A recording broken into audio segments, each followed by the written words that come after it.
नमस्कार दोस्तों, विश्वास एजुकेशन के YouTube चैनल पर आपका स्वागत है। आज से हम लोग एक नया IAS की तैयारी करने वाले छात्रों के लिए एपिसोड लेकर आए हैं।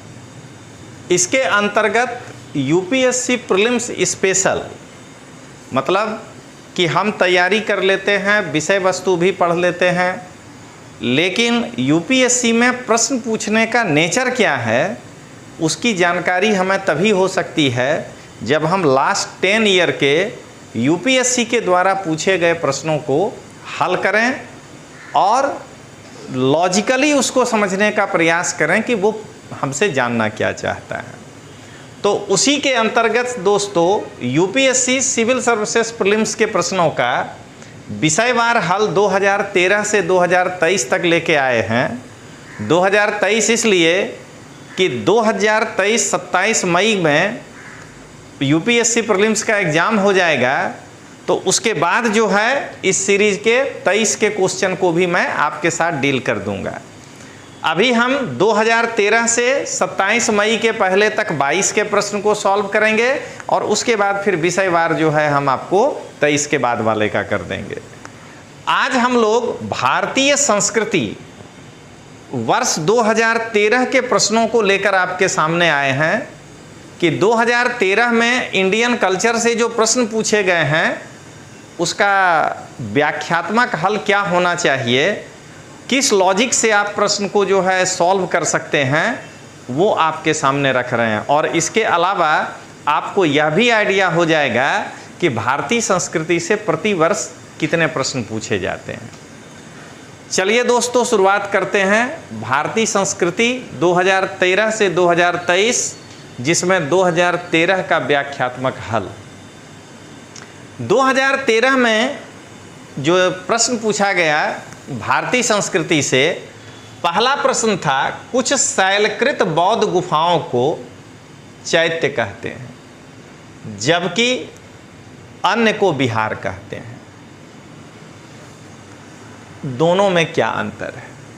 मतलब दोस्तों पहले तो आगे के परीक्षा के लिए ये प्रश्न ही आपको एक इन्फॉर्मेशन देकर जा रहा है कि शैलकृत बौद्ध गुफा चैत्य और विहार दोनों कहलाता है। शैलकृत का मतलब हुआ कि पहाड़ को काट करके उसके अंदर गुफा बनाना, तो वैसा गुफा चैत्य भी कहलाता है और विहार भी कहलाता है। लेकिन इस साल यहाँ पूछ रहा है दोनों में अंतर क्या है।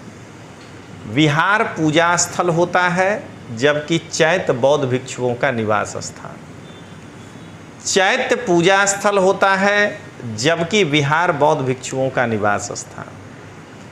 चैत्य गुफा के दूर सिरे पर स्तूप होता है जबकि विहार गुफा पर अक्षीय कक्ष होता है। दोनों में कोई वास्तविक अंतर नहीं होता है। तो सबसे पहले जानकारी तो मस्ट है दोस्तों, लेकिन अगर मान लीजिए कि जानकारी नहीं है तो डी तो नहीं ही होगा, क्योंकि यहाँ साफे कह रहा है कि अंतर ही बताइए। तो इसमें से क्या होगा? तो व्याख्या मैं अभी बताऊंगा। चैत्य एक पूजा स्थल होता है जबकि विहार बौद्ध भिक्षुओं का निवास स्थान को कहते हैं। यानी पहाड़ के गुफा को काटकर अगर उसमें भिक्षुओं के रहने का जगह बनाएंगे तो उस पहाड़ के गुफा को विहार कहेंगे, और अगर उसमें कोई पूजा के लिए आप मन की चीज़ करेंगे तो उसको हम चैत्य कहेंगे। ये हुआ मोटा मोटी।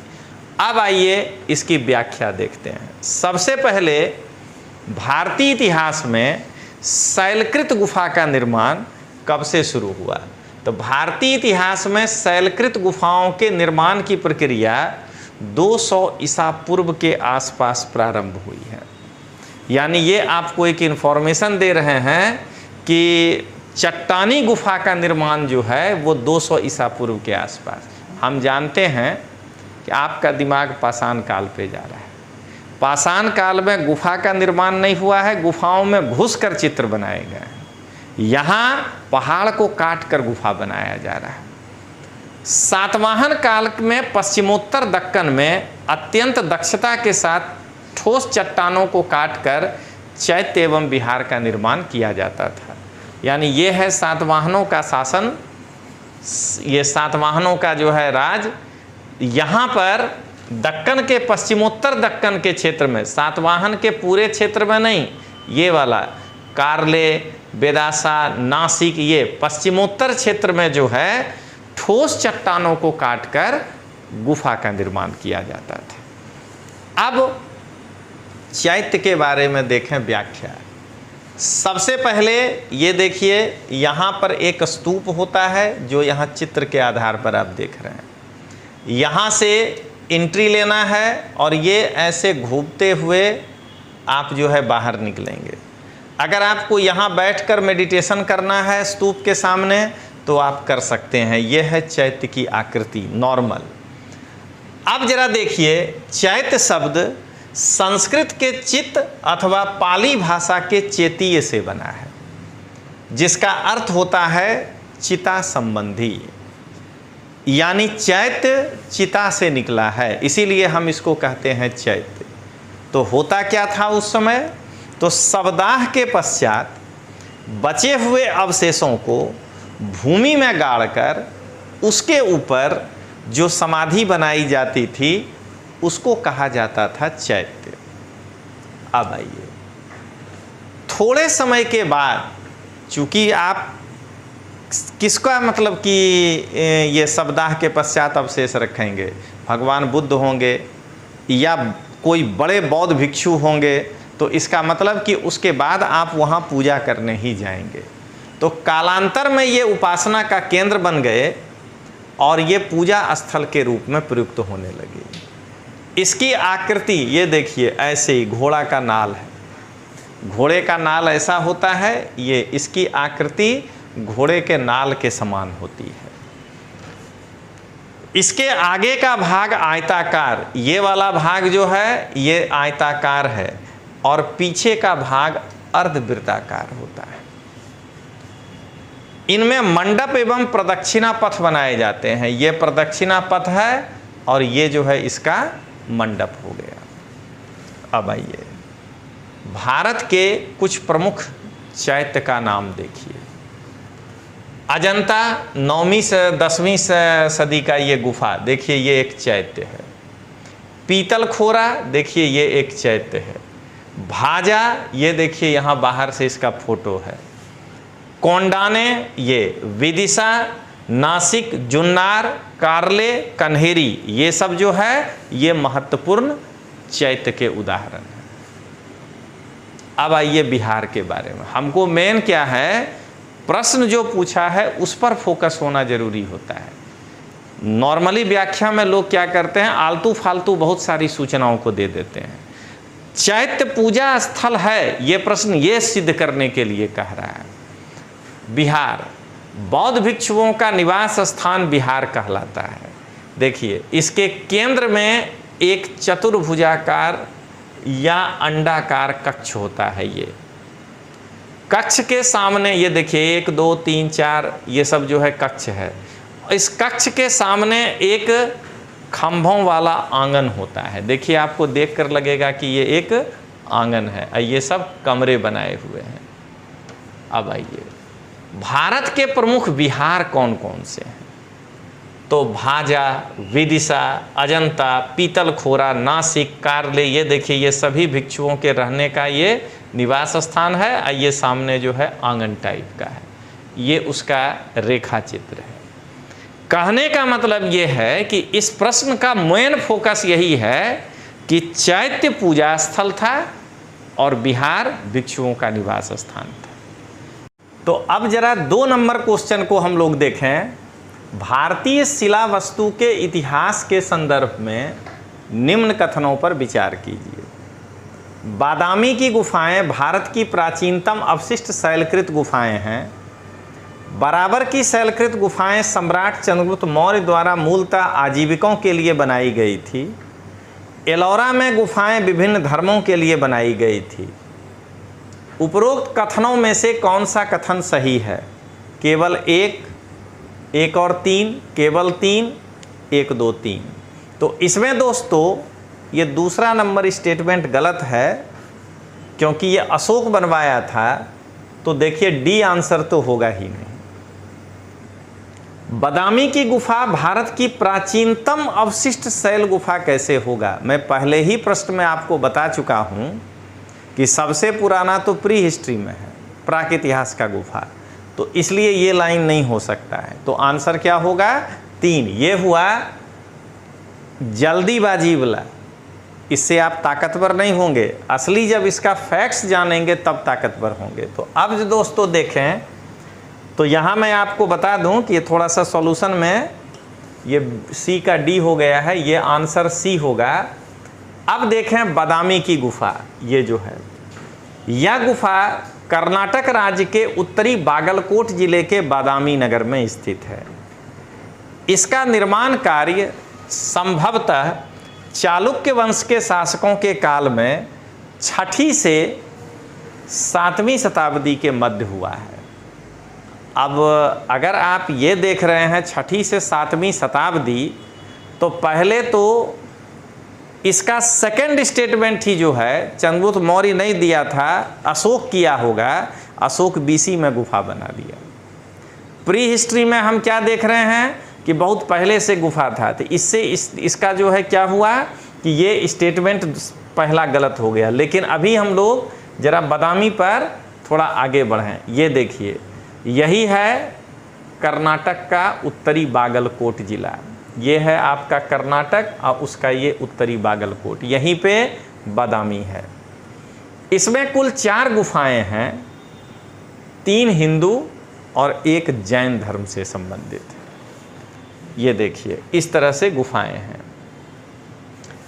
गुफा 1 में नटराज के रूप में भगवान शिव की मूर्ति है। यहाँ हरिहर आधा विष्णु और आधा शिव तथा अर्धनारीश्वर की भी मूर्ति है। अगर आप ये देखेंगे तो गुफा 2 में त्रिविक्रम के रूप में विष्णु की मूर्ति है। ये जो है त्रिविक्रम के रूप में विष्णु की मूर्ति है। गुफा 3 में त्रिविक्रम, अनंत सेन, वासुदेव और वाराह की नक्काशी की गई है। देखिए ये अलग अलग देवता जो हैं उनकी नक्काशी की गई है। ये जानकारी आपको। और गुफा 4 में अन्य तीर्थंकरों के प्रतीकात्मक प्रदर्शन के साथ साथ पार्श्वनाथ और वर्धमान महावीर की जो है मूर्ति है। ये इन्फॉर्मेशन आपको दिए हम बादामी के गुफा के बारे में। अब आइए बराबर पर देखें, बराबर की गुफाएं। आप अगर इस नक्शे में देखिएगा तो ये देखिए यहाँ पर जो ये पटना है उससे नीचे यहाँ राजगीर में आने में ये रास्ते में देखिए बराबर केव्स आपको मिलेगा। जब आप गया के लिए निकलेंगे पटना से तो यह गुफा बिहार के जहानाबाद जिले से 25 किलोमीटर दक्षिण में मखदुमपुर के पास, जब आप गया और पटना रेल से यात्रा करेंगे तो मखदुमपुर स्टेशन भी आता है। मखदुमपुर स्टेशन के पास स्थित है। इस गुफा का निर्माण चंद्रगुप्त नहीं, अशोक ने आजीवक संप्रदाय को दान देने के लिए करवाया था। इन गुफाओं में लोमस ऋषि, सुदामा, विश्वकर्मा और करण चौपड़ गुफा शामिल है। ये देखिए बराबर में कर्ण चौपड़, सुदामा, लोमस ऋषि और विश्वकर्मा, ABCD। ये करण चौपड़, ये सुदामा, ये लोमस ऋषि और ये जो है ये आपका विश्वकर्मा गुफा है। ये अशोक के गुफा से संबंधित। आप देखिए ये रहा चित्र लोमस ऋषि गुफा, ये इनका आर्किटेक्चर और ये जो है आप देख रहे हैं। देखिए ये सुदामा गुफा का जो है आपको चित्र दिखाई दे रहा है। विश्वकर्मा गुफा, करण चौपड़ गुफा। तो कहने का मतलब कि हम संस्कृति में ये सोचकर पढ़ते हैं, बहुत डीप पूछेगा, हिस्टोरिकल कल्चर पे ज़्यादा प्रश्न है। अब आइए एलोरा गुफा। ये है एलोरा, महाराष्ट्र के सह्याद्री श्रेणी में क्या देख रहे हैं, अजंता की गुफाओं से 100 किलोमीटर की दूरी पर एलोरा की गुफा है। यहाँ ये जो एलोरा की गुफा है ये 100 गुफाओं का एक समूह है। अब बहुत पुराना है तो इसलिए 34 गुफा ही है जो जनता के लिए खुला हुआ है। इनमें 17 ब्राह्मण, 12 बौद्ध और 5 जैन गुफाएं हैं। राष्ट्रकूट और कलचुरियों ने एलोरा की हिंदू और बौद्ध गुफाओं के हिस्से का निर्माण किया है, जबकि यादव वंश जो देवगिरी के थे उन्होंने जैन गुफा के हिस्से का निर्माण किया है। अब गुजरात के विद्यार्थी के लिए एक नया जीपीएससी का बैच विश्वास एजुकेशन प्राइवेट लिमिटेड में अहमदाबाद सेंटर पर शुरू करने जा रहे हैं हम लोग, जिसमें 7 दिन आपको फ्री डेमो लेक्चर दे रहे हैं सुबह 8 से 10। 7 दिन का ये फ्री डेमो लेक्चर है, जीपीएससी का है ये। इसमें 22 तारीख से शुरू कर रहे हैं और ये डेमो 28 मई को ख़त्म होगा। 22 को मैं पॉलिटी लेकर आऊँगा, 23 मई को बारोट सर रीजनिंग लेकर आएंगे, 24 को जीपीएससी के प्रीलिम्स में जो इंग्लिश पूछा जाता है उस पर जो है पटेल सर आएंगे, 25 मई को इंडियन ज्योग्राफी आशुतोष आचार्य सर आएंगे, 26 मई को बारोट सर फिर मैथ लेकर आएंगे, 27 को मैं साइंस एंड टेक लेकर आऊँगा और धर्मराज सर जो हैं वो गुजरात का ज्योग्राफी लेकर आएंगे। और उसके बाद ये 28 को जब ख़त्म होगा तो 29 से फिर हम लोग ये GPSC pre cum mains foundation offline batch शुरू करने जा रहे हैं। जो भी इसमें आना चाहते हैं वो 9429425307 पर संपर्क कर सकते हैं। वैसे 9428804128 पर भी वो संपर्क कर सकते हैं। एक 8 से 9 फैकल्टी का पूरा एक समूह आपको बृहद तरीके से जीपीएससी में गाइड करने जा रहा है। 1, 2, 3, 4 और 5 फैकल्टी उसमें से तो हम लोग डेमो में ही आ रहे हैं और टोटल 10 लोग मिल करके आपको ये पूरा 650 घंटे प्रीलिम्स में और 700 घंटे मेंस में 1300 घंटे का लेक्चर ये आएगा। तो आप इसमें अगर आना चाहते हैं, डेमो देखना चाहते हैं तो मोस्ट वेलकम, आप रजिस्ट्रेशन करा सकते हैं। या आप यहाँ स्कैन करके, यह भी आपके स्क्रीन पे है, स्कैन करके और आप यदि चाहें तो इस पर भी रजिस्ट्रेशन करा सकते हैं। तो चलिए आगे बढ़ें हम लोग तीसरे क्वेश्चन में। बहुत बढ़िया प्रश्न।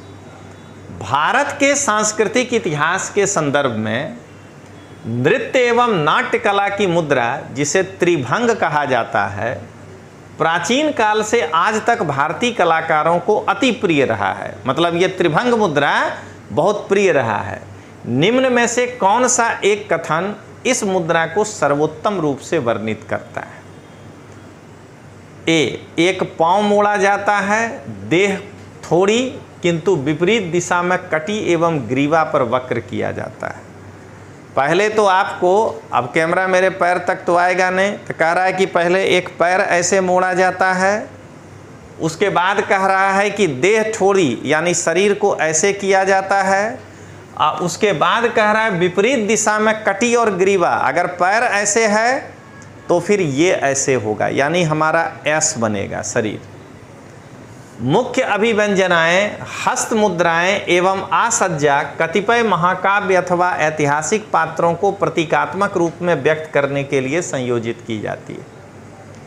देह, मुख एवं हस्तों की गति का प्रयोग स्वयं को अभिव्यक्त करने अथवा एक कथा करने के लिए किया जाता है। मंद स्मृति, थोड़ी वक्र कटी एवं कतिपय हस्त मुद्राओं पर बल दिया जाता है प्रेम एवं श्रृंगार की अनुभूतियों को अभिव्यक्त करने के लिए। तो इसमें आंसर है ए। जरा त्रिभंग मुद्रा के बारे में जानिए। यह मुद्रा ओडिसी नृत्य का एक भाग है। ओडिसी नृत्य का उद्भव ओडिशा के मंदिरों में नृत्य करने वाली देवदासियों से हुआ है। ओडिसी एक शास्त्रीय नृत्य है। ये है त्रिभंग मुद्रा, आप चित्र में देख सकते हैं। ये देखिए, ये पैर को थोड़ा टेढ़ा किया गया, ये देखिए यहाँ से ऐसे, तो इसके विपरीत में कमर गया और उसके विपरीत में जो है ऐसे सिर। तो ये एस, आप किसी मुद्रा में देखिए आपको लगेगा कि एस लिखा जा रहा है, इसको कहते हैं त्रिभंग मुद्रा। तो आप जो है अब इसको विजुअली देख सकते हैं। देखिए यहाँ भी ये पैर मोड़ा गया है और हम ऐसे एस लिख सकते हैं। अब आइए आगे बढ़ें। ओडिसी नृत्य की दो आधारभूत मुद्राएं हैं, चौक और त्रिभंग। तो अभी हमको चौक पूछा नहीं है, क्लास में यही पढ़ना है, अगला बार कहीं चौक आ गया। त्रिभंग में शरीर में 3 मोड़ होते हैं, गर्दन, कमर और घुटने पर। इसके लिए शरीर के कटी एवं ग्रीवा पर वक्र बनाया जाता है। इस मुद्रा में शरीर का आकार अंग्रेजी के एस अक्षर के समान हो जाता है। तो आइए चौथे नंबर क्वेश्चन को हम लोग देखें। निम्नलिखित ऐतिहासिक स्थलों पर विचार करें। अजंता की गुफाएं, लेपाक्षी मंदिर, सांची स्तूप। उपरोक्त स्थलों में से कौन से भित्ति चित्रकला के लिए जाना जाता है? केवल 1, केवल 1 और 2, 1, 2 और 3 और इनमें से कोई नहीं। तो इसका ये आंसर थोड़ा सा प्रिंटिंग मिस्टेक है, ये है सी, तीनों ही आंसर है। आइए अब जरा आगे देखें। अजंता की गुफाएं, यह महाराष्ट्र में औरंगाबाद के समीप वाघोरा नदी पर सह्याद्री पर्वतमाला में शैलकृत गुफाएं हैं। आगे बढ़ें हम लोग इसमें। इसका विकास 200 BC से 600 AD के बीच में हुआ था। यहाँ कुल 29 बौद्ध गुफाएं हैं, जिनमें 25 विहार और 4 चैत्य हैं। ये पूरा नंबरिंग है। अब आइए, इन गुफाओं में फ्रेस्को विधि का प्रयोग किया गया था। फ्रेस्को विधि का मतलब होता है गीले प्लास्टर पर चित्र बनाना, और जब हम सूखे प्लास्टर पर चित्र बनाते हैं तो उसको हम टेम्परा विधि कहते हैं। तो अजंता की गुफाओं में फ्रेस्को विधि पर चित्र बनाए गए हैं। इस भित्ति चित्र में एक यूनिकनेस है कि नीले रंग का अभाव है। लेपाक्षी मंदिर, जिसको कि वीरभद्र टेम्पल भी हम लोग बोलते हैं, यह मंदिर आंध्र प्रदेश के अनंतपुर जिले में स्थित है। यह मंदिर भगवान शिव के उग्र रूप वीरभद्र और विष्णु एवं शिव को समर्पित है। इस मंदिर का निर्माण विजयनगर शैली में 16वीं शताब्दी में किया गया था। मंदिर के प्रत्येक खुले स्थान पर भित्ति चित्रकला है। भित्ति चित्र यहाँ भी फ्रेस्को विधि से बनाए गए हैं। भित्ति चित्रों में रामायण, महाभारत एवं पुराणों की कहानियाँ शामिल हैं। और सबसे जो है यूनिक कि इस परिसर में बृहद नंदी बैल की आकृति है। सांची का स्तूप, ये देखिए विदिशा के समीप मध्य प्रदेश के रायसेन जिले में स्थित है। यह स्तूप अशोक कालीन स्तूप है। ये देखिए, ये पूरा यहाँ स्तूप का ये दिया हुआ है स्ट्रक्चर। स्तूप में 4 प्रवेश द्वार हैं, जिनमें से एक प्रवेश द्वार को यहाँ देखिए, जिसमें कि ये देखिए यहाँ नक्काशी और चित्र बनाए गए हैं। भित्ति चित्रों में साल भंजिका चित्र, ये जो है ये बहुत प्रमुख हैं, जिनमें एक महिला एक पेड़ की शाखा को पकड़े हुए है। आइए दोस्तों, यहाँ के भित्ति चित्रों में ये देखिए अनेक जातक कहानियों को शामिल किया गया है। जातक कहानियाँ जो हैं यहाँ शामिल हैं। अब आइए कल्चर का 5वां सवाल देखें 2013 का। भारत में दार्शनिक विचार के इतिहास के संबंध में सांख्य संप्रदाय से संबंधित निम्न कथनों पर विचार करें। सांख्य पुनर्जन्म या आत्मा के आवागमन के सिद्धांत को स्वीकार नहीं करता है। सांख्य की मान्यता है कि आत्मज्ञान ही मोक्ष की ओर ले जाता है। न कि कोई बाह्य प्रभाव अथवा कारक। उपरोक्त कथनों में से कौन से कथन सही हैं? केवल एक, केवल दो, केवल एक और दो, ना तो एक ना तो दो। तो इसका आंसर है बी, केवल दो। पहला स्टेटमेंट इसका गलत है। सांख्य दर्शन के प्रवर्तक ये देखिए महर्षि कपिल माने जाते हैं। सांख्य दर्शन के ये प्रवर्तक माने जाते हैं। सांख्य पुनर्जन्म या आत्मा के आवागमन के सिद्धांत को स्वीकार करता है, और यहाँ क्या कह रहा है? सिद्धांत को स्वीकार नहीं करता है, इसलिए स्टेटमेंट गलत है। सांख्य की मान्यता है कि आत्मज्ञान ही मोक्ष की ओर ले जाते हैं, ना कि कोई बाह्य प्रभाव। मतलब आपका अपना नॉलेज जो है वो जब आपको उत्पन्न हो जाएगा इनलाइटनमेंट, तब जाकर के आप मोक्ष की ओर अग्रसर हो पाएंगे, ना कि कोई बाहर से आकर के और आपको मोक्ष दिला देगा। तो यही 5 प्रश्न जो है 2013 में कल्चर में पूछा था। आप क्या देखे? एक नृत्य वाला छोड़ दीजिए तो चारों का जो है लगाव इतिहास के साथ है। इसीलिए हम लोग बार बार कहते हैं कि जब आप आईएएस का कल्चर पढ़ रहे होते हैं तो ज़्यादातर इतिहास के ही प्रश्न होते हैं। तो चलिए दोस्तों, मिलते हैं हम लोग कल फिर अगले सवाल के साथ। तब तक के लिए जय हिंद, जय भारत।